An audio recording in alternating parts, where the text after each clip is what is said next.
Hello and welcome back to the Metropolitan Virtual Playhouse. We are so happy to be here and to be preparing for our next live in-person production, which is Stu Rochelle's one-man show, Vietnam Through My Lens, an appropriate title given his work as a combat photographer and journalist.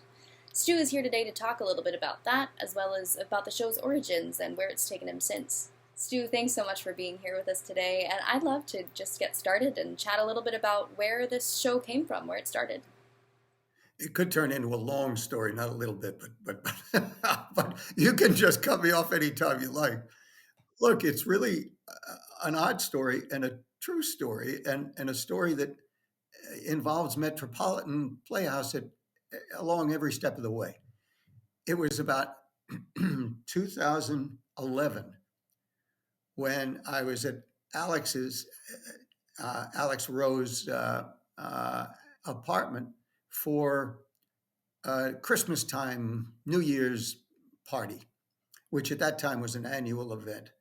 And Michael Koch, a wonderful composer and part of Metropolitan's family, and along with his wife Rachel, and so I was there with Michael, and it was cold. It was maybe 30 degrees outside, and it was freezing. But Michael and I thought it was a great idea to go on out and have a beer and a cigar out back in his garden. So we went out there. No one else was there, of course. They were all inside. And he asked me a question or two. I don't recall why. He's got a great historical bent and interest, and he asked a bit about my military background. And I said one or two things, and a story or two came out. And he said, "You ought to write these down."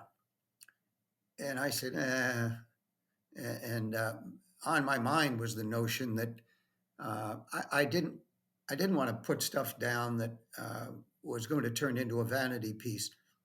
And also, I wasn't sure I had very much to say. This was a long time ago. You know, I was over in Vietnam in '69, and I'm somewhat older now. So I let it go. 1 year later, same party, different beer, different cigar, out in the backyard. He asked me some more questions. I tell him a couple of other things that came to mind. And he pushed a little harder and he said, "You really ought to put it down." And I still was reluctant.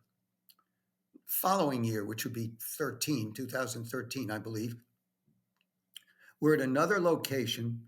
One of Metropolitan's benefactors was hosting a party, same time of year. No cigars indoors in her apartment along with her husband, but there was beer to be had. And so this time, Michael Hardart, wonderful director, actor, and technician, a man for all seasons, he was there, and he started pushing along with Michael Koch. And I said, "Okay, I'll give it a shot." So I started to write stuff. I then eventually, when had a whole bunch of scenes, and I wasn't sure how they really could be formed into something. Linda Nelson joined the party, and I'm certainly happy she did. She's a multi-talented lady as producer, director, actress, and just very bright, and can manage me. So I think she handles me. I think so. She joined as a dramaturg, one of her skills, and started to shape it. And she said to me, interestingly, after a short while, she said, my first reading, this was a few weeks after I'd given her the script. She said, I wasn't so sure after I read it the first time, but I read it a second and a third, and I'm a fan, she said. She could see what was there. And the next step was Alex. So I wrote this thing and massaged it, and then come the summer of 2014, Alex had agreed to let us have a reading there, and some really thoughtful people attended and offered comments. Some there, and others through Linda at off camera and the days that followed. So. And they led to an upgrade, there's no question, including one scene that I just deleted. Linda said, there are some folks who think that one's a good number of folks. I forgot how she put it exactly, but a good number of a consensus or something. people who thought this particular scene should just be dropped. It was too preachy, she said. And I just said, it's gone. So, I mean, there were responses to the input, and along the way, lots of other touches. So, and then it began. I mean, then I got a couple of performances scheduled, but there it is. Metropolitan Playhouse was responsible. Michael Kosh, especially. It wouldn't have happened without Michael, and so there it was. And then Alex gives it a chance to breathe in a reading, and here we are, 50 years later, or at least 50 years following the Paris Peace Accords, which were the formal ending of hostilities, in theory. And so I can't think of any organization or any person more responsible than Michael and Metropolitan Playhouse. And Alex, right along with them, giving us the opportunity to bring it forth now in a mature state and a seasoned state. That's my story.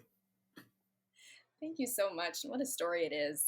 And I'm curious, and I don't want to take too much away from the content of the show, but could you tell us a little bit about what your job was, about what a combat photographer does in Vietnam? Yeah, I guess I should tell you first that I went over there as a clerk, and then didn't find that I didn't want to stay in a rear area, and I didn't want to be a clerk.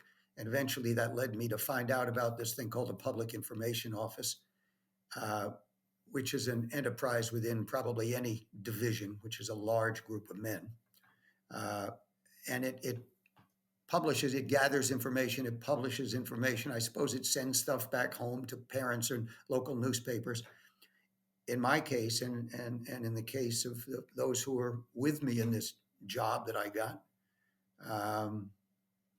I was out there to go out with the troops. I mean, I wasn't sitting around in a news office. First of all, the news office, our office was in the middle of an old French rubber plantation, and it seemed to be a very attractive site, our division headquarters, that area, for rocket fire. And so we were, there was nothing particularly calm about it. I mean, it was called Rocket City. And that was to reflect what was coming in, incoming, as they say. And when you ever heard the whine of a rocket coming in, you got your ass flat on the ground or into a bunker if you thought it was wise to move. Because when the rocket hit, if it hit the ground, it would splatter shrapnel. And you wanted to get on the ground and hopefully avoid that splatter if you were, or else if you were too close, it was over. But anyway, so we'd go out. I'd go out with soldiers and Navy guys, armored guys, tanks and armored personnel carriers, and infantry units. Sometimes once an infantry unit in a naval operation, working in conjunction with some small, heavily armed naval craft and some South Vietnamese craft. And they had one. It was looked like a very tiny destroyer. It was an old French naval boat. That was their navy. I mean, I don't think that was their entire navy, but it probably represented a noticeable fraction. And so I'd go out with these guys 2, 3, 4, 5 days, take pictures, write stories, come back, write some stories. I didn't know what I was doing. I had no background as a photographer, but I was allowed to join the unit. I felt that I could write and describe and convey thoughts, but I had no knowledge of what a camera was, no less. I had to go to the PX and buy a camera. Our commanding officer, a lieutenant colonel, years later, I ended up visiting him. And he was then in retirement in Melbourne, Florida. And while we were at the dinner table, his wife and I, he told me that I was one of the nutcases. That's his exact words. Those are his exact words. I was one of the nutcases, he said, that I recruited into my unit. I was all smiles. To me, that was validation. That was it was just something to be proud of.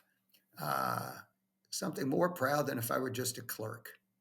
that's kind of the way I felt, and it's what drove me to give up other opportunities not to go to Vietnam, and then when I got there to stay, not to stay behind. And Yeah, you alluded to this as you were just talking about what you did and why you decided to change up your job.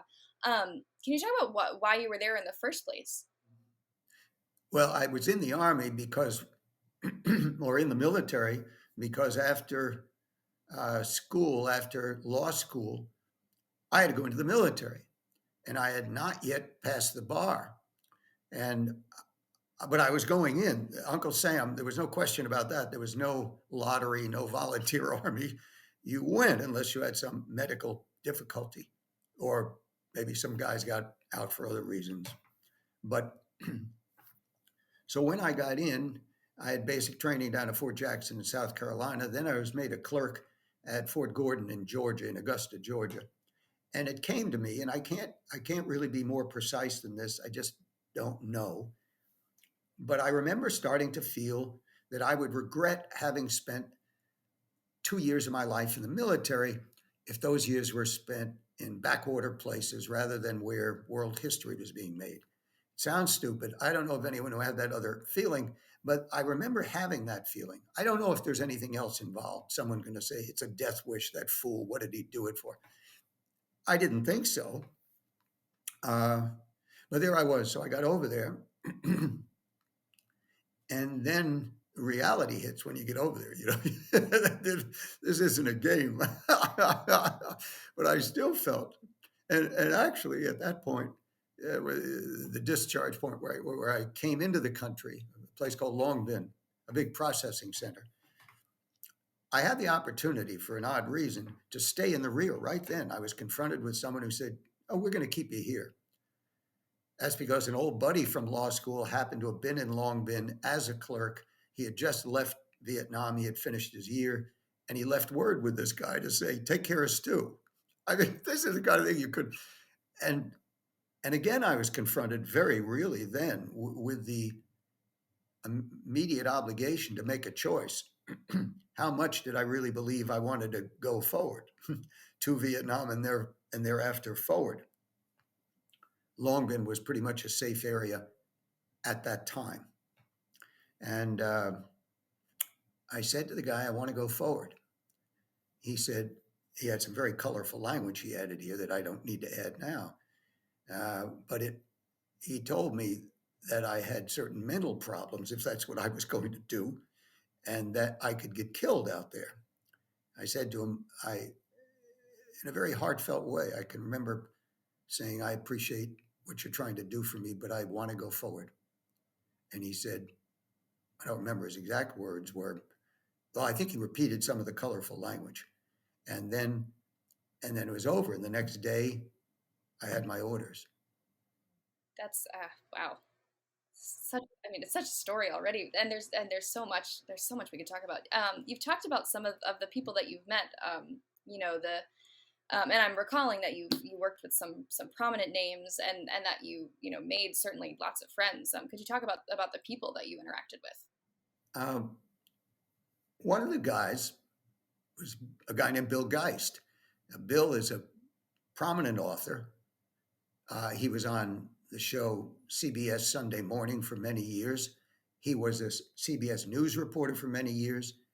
His health has been compromised in the last couple of years, and I don't know that he's appearing anywhere anymore, but I could be wrong. Uh, but he was an officer. I was an enlisted man, but we were in the same little office, both all reporting to the colonel I said before. And but Bill had a literary. I'm not sure that's the right word, but he had a background in journalism at a fine school. I'm not sure which. I don't recall which one it was. It may have been the University of Missouri, but he had that background. So he worked there, and he went out in the field, and just like the rest of us, and did what I was describing, pictures and stories. And he did more of a little managing within. Um, and Bill was. I only years later did I see an article in the New York Times, and this had to be in the early 2000s, and in the New York Times, and it was about it, and it was had the byline was Bill Geist.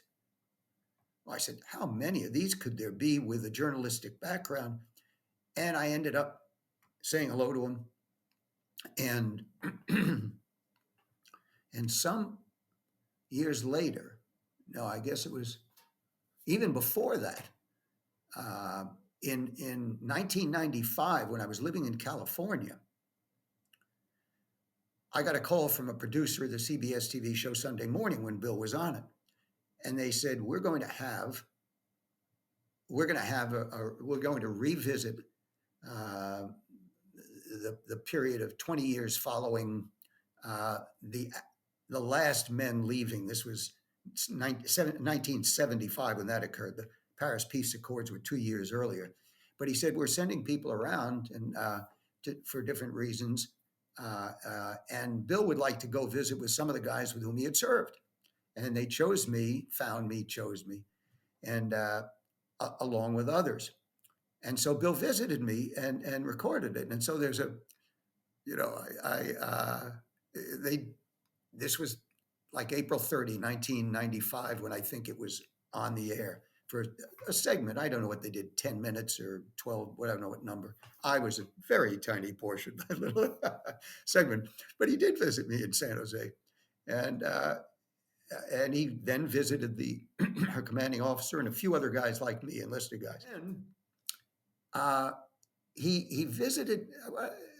Kudos to this other guy. He visited about three of us normal enlisted photographers and writers. And one of the guys was really a super photographer, lived in Louisiana. And he had a chance to show some of his photos. Bill had them there. It wasn't he knew what he was good. He brought what he thought would be the right stuff. And this fellow was pleased to see what he had. But the photos that were shown in that clip were spectacular. He was a real photographer. He captured so much. I was just stumbling around. Sometimes I caught a newsworthy photo and some nice photos that had some merit, artistic merit. But this guy really knew what he was doing. And uh, no other prominent people, although I have a shot, you may have noticed, but we didn't meet. President Nixon came over there and he wanted to visit someplace that was safe, but suggested that we were winning. And he visited a place called like Hay, where was the headquarters of the division I was in. I think it was just south of there in another village called Zion. I think that's where he came. There were lots of choppers flying overhead. And so there's a photo of him, but in my collection, but I never met the guy. So no one else famous, but that's kind of some of the folks I met. And of course I saw a couple of my buddies that turned out from law school who were over there in other non-legal positions. I guess one was an MP in Saigon. He's a story in the show.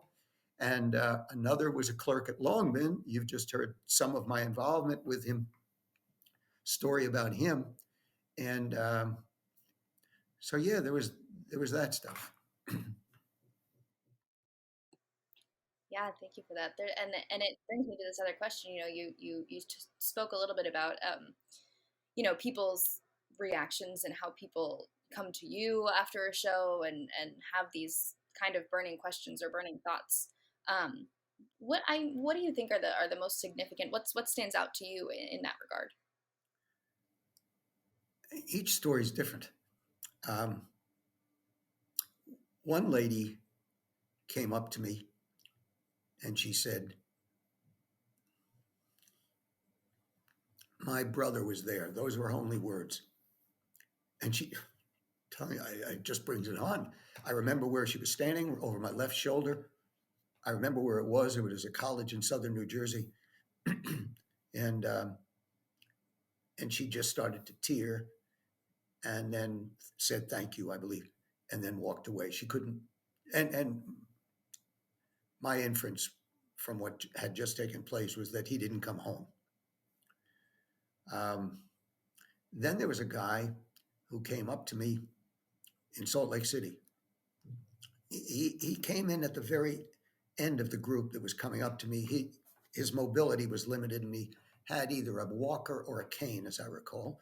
And he said he had been over Vietnam, uh, and he said, "You know what I liked best about the show?" He said, "You didn't you didn't make yourself out to be a hero."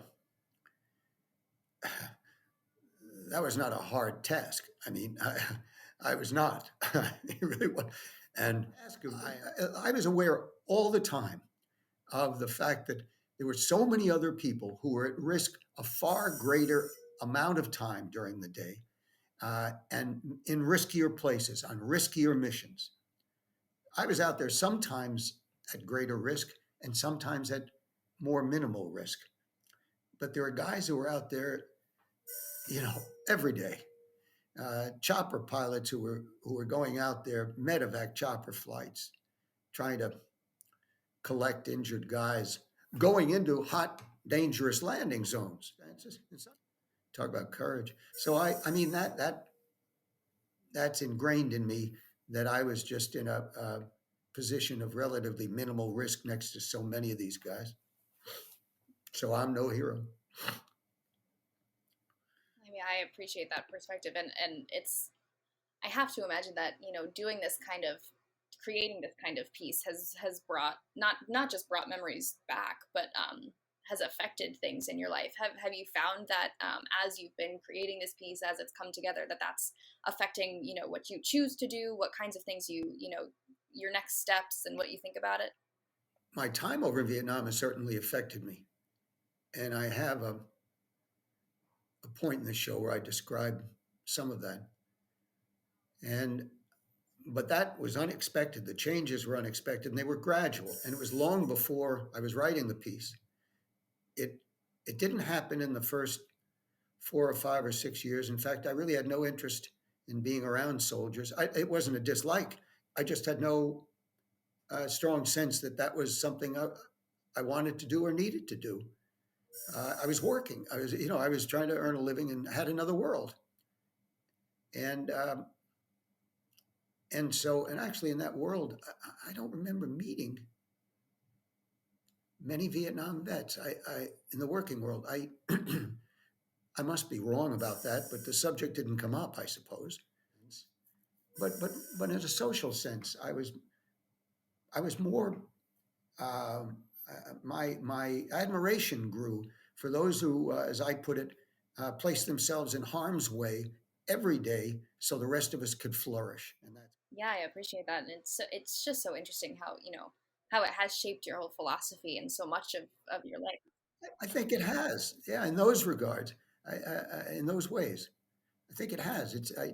In fact, I had a kid, a fraternity brother, at a gathering 15 years ago or something, asked me, and he had been in the military after grad school, uh, but he had served in the Navy and he wasn't in Vietnam. So he asked me how Vietnam had changed me, and I didn't have an answer. I had never thought about it. That's the extent to which I had put it aside, I suppose. And also, sometimes I can be pretty dense. How could I not have been thinking of how it had changed me? But change was gradual. But I have to attribute a lot of it to that. Not all of it, but to Vietnam. Oh, gosh, there's so many questions burning, but I really wonder. I guess maybe this is, you know, enough to a good point to end on. So maybe there's more to be unpacked. But I'm wondering, as we kind of full circle this story back to Metropolitan after all the things we've just talked about, your time there, your time here, your creation of the piece. What do you hope people come away with? You know, when you share this story, what do you hope people take away with them? I've always hoped there's no message. There's no.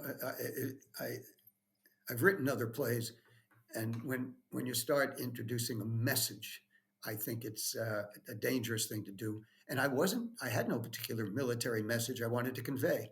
I wanted to create something And I thought about this when I even was saying, have I got enough to say about this to make an interesting, entertaining show?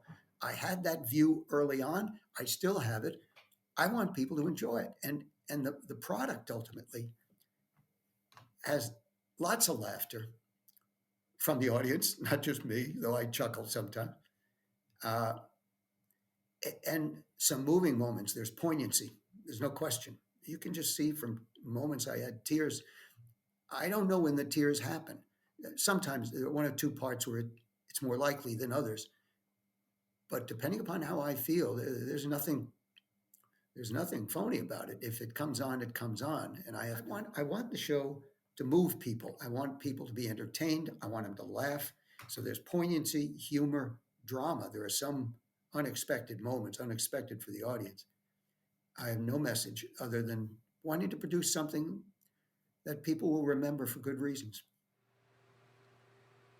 Stu, again, thank you so much for joining us today, and thanks to all of you joining us from wherever you are. We do hope you'll join us in person next week, as performances run next Wednesday, March 29th, through Sunday, April 2nd. Performances are 7:30 p.m., except for that Sunday, which is a 3 p.m. matinee, and all shows include a talkback with Stu himself. We look forward to seeing you there. In the meantime, as we like to remind you, be well, stay safe, and love one another.